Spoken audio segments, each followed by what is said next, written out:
Hello, everyone. This is Rick, and welcome to Astral Club. This is 5 Secrets of Angel Guides. Before we get into it, just want to mention Patreon. If you'd like to support this channel, you can do so on Patreon. You get advanced episodes on Sunday, a library of downloaded episodes for your podcast app, commercial free, and also Patreon emails can be sent back and forth, and I can answer, your questions, and you can share personal stuff you might not be comfortable sharing in the public comment section. Next up, private lessons. If you'd like a lesson to learn how to astral project, be glad to work with you. Just send me an email, and I'll send you all the info you need to make a decision. If you're interested, both the Patreon and private lessons are in the description. Working with angel guides is very different than working with your typical instructors, professors, teachers, counselors, psychologists, psychiatrists. It's different than what we do here on the physical. So I've got 5 different secrets here, if you will, that will help you, that once you've attracted a angel guide, that you'll be able to continue to work with them in a positive way. Because, there are some individual singularities and peculiarities about working with these entities that can be very different from what we're used to here in the physical. First up is, by the way, angel guides are not male or female. They're an entirely different entity all by themselves. They'll often take on various roles because they sense that you work better with a male, female, whatever. And they'll take that image on, but they're not inherently male, female, or whatever. I'm going to use the pronoun he just because it's as valid as any other ones. And it's also easier when you're speaking English.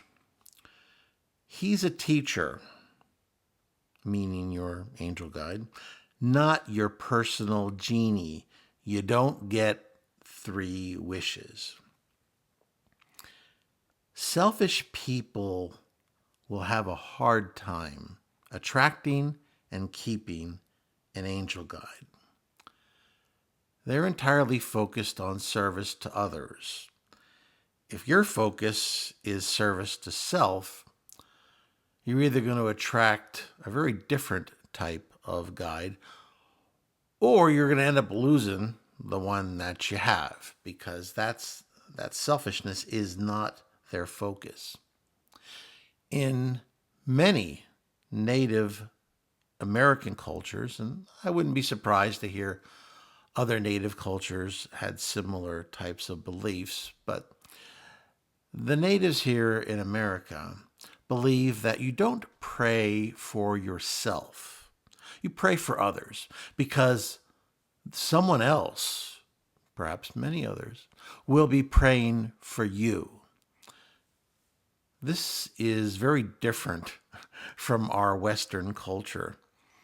Many people, if they find themselves meditating or praying, or whatever term you want to use, they may focus on themselves, what they want to attract, the wealth that they want, the job that they want, the mate that they wish to have. These things can be fine to meditate on if you're trying to get a particular ball rolling that will help you help others. But when you're working with an angel guide, that type of attitude's just not going to fly. So remember that you need to think of others when you're working with an angel guide, and that they're a teacher for you. They're not someone who's going to magically give you the things that you want. If you're looking for a fancy car or a fancy job or a fancy house or something like that, you'd be better off playing the lottery than attracting an angel guide. Number 2, always be frank and truthful. Many people in our physical reality will dissemble. They'll tell little white lies right on up to bald-faced, black untruths. And in a number of occasions, you can get away with these things. Because here on the physical, many people don't have the psychic antennas to pick up the untruths, the falsities that are being thrown around out there by a variety of people. But when you're dealing with an angel guide, you are not going to get away with any kind of lies, white or otherwise. They can sense whether you're truthful or not as easily as the average individual who's not colorblind can tell the difference between a bright red and white. It's extremely plain to them if you're trying to get away with something. And if you're looking to make them upset with you, lying is a good way to get that whole ball rolling down the hill. So that's not something you want. You've got to be frank. You've got to be truthful.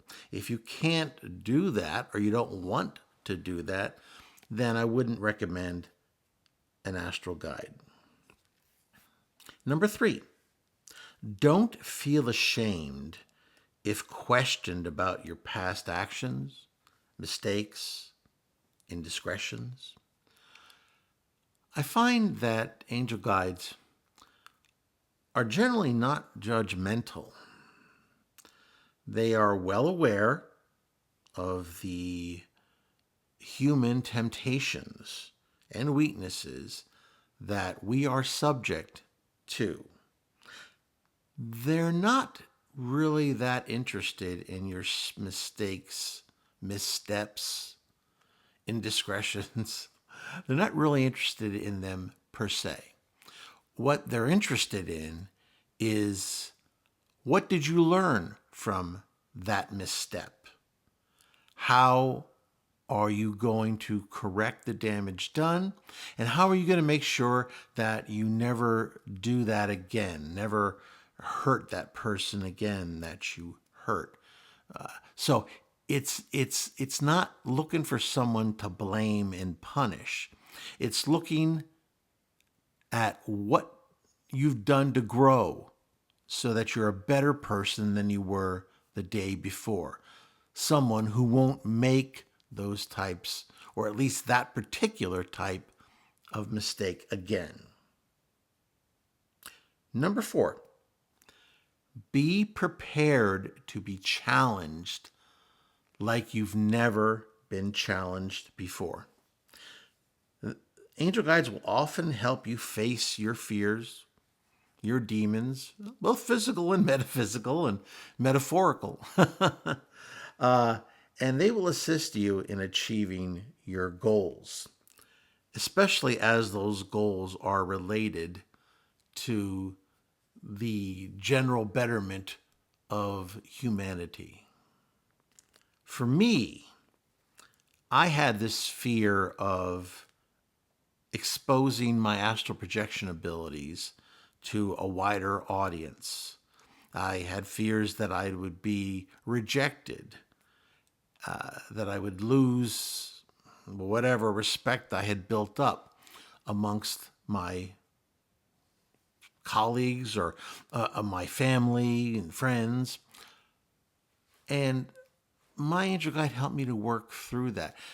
He helped me, much like a therapist might, to examine the source of this fear and to understand where the fear was coming from, to face it and to work through it.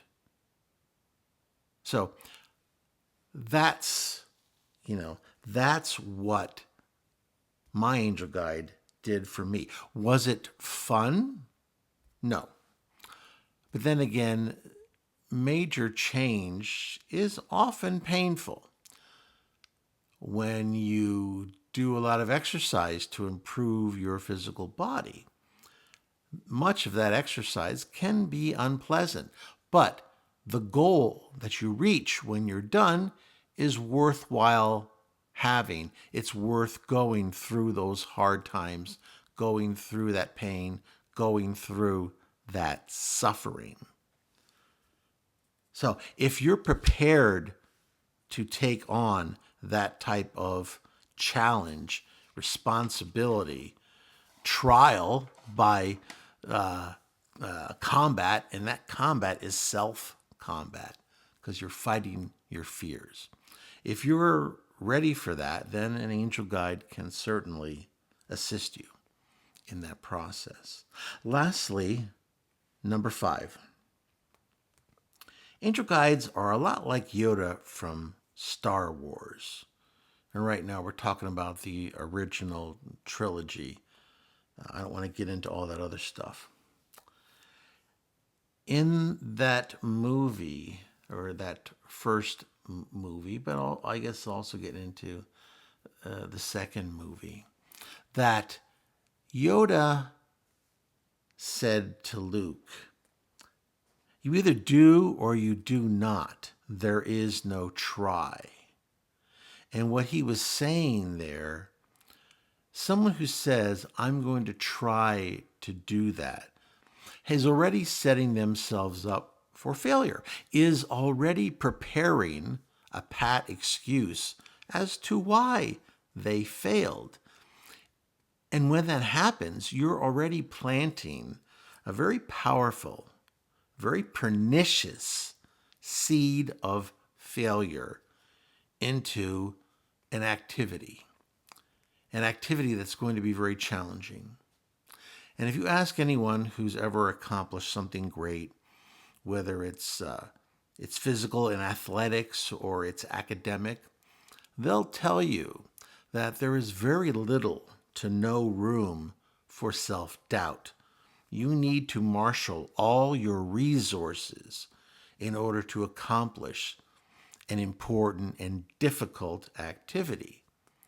So the last thing you want to do, whether you're participating in physical activities or whether you are looking to progress spiritually through the aid and supervision of an angel guide, that you have to go into this with the spirit of, you're going to achieve these goals. You're going to provide the help that others need. And you're not giving yourself any room for, "I'm going to try to help this soul. I'm going to try to accomplish this particular goal." No, you're either going to decide to do it and do everything necessary to make it a reality, either on the physical or on the astral, or you're going to not engage in the activity at all. But you're not going to do this hybrid, "I'll give it a shot, but there's probably not going to work, so I'm just preparing you that whatever I'm doing now, I'm kind of trying, but I know I'm kind of not going to win, and I'm kind of not going to make it." No, there's no room for that kind of wishy-washy behavior. The angel guides are not very tolerant of that type of lame excuse. They're just not.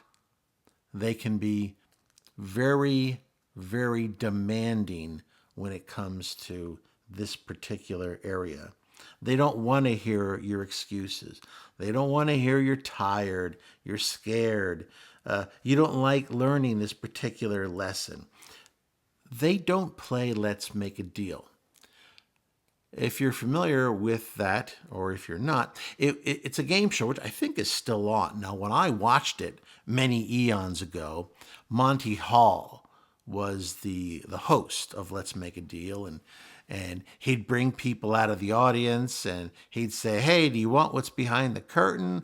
Or which curtain do you like? And before you choose, I got something in this box, or I got this envelope full of money. So which do you want to do? And then they have to sit there and think, oh, I want the envelope, or oh, I want the box, or oh, I'll pick what's behind the curtain. And then they open the curtain, and maybe it's a new car, maybe it's a donkey. It was kind of a funny game. The point being that this isn't some sort of bargaining negotiation. If you're working with an angel guide, especially in the early parts of your relationship, the angel guide's going to call the tune, and you're going to have to dance to it, much like a student does with a teacher. If that's not something you're ready for, then you probably don't want to attract and start working with an angel guide either. Well, there you go. That was a little short, but it's my 5 secrets to working with an angel guide. If you found that interesting, please hit the like button, subscribe if you haven't already. Please, I'd like to hear your comments or questions on these points or anything else that you have on this topic or something related, preferably. And once again, this is Rick, and I will see you on the astral plane.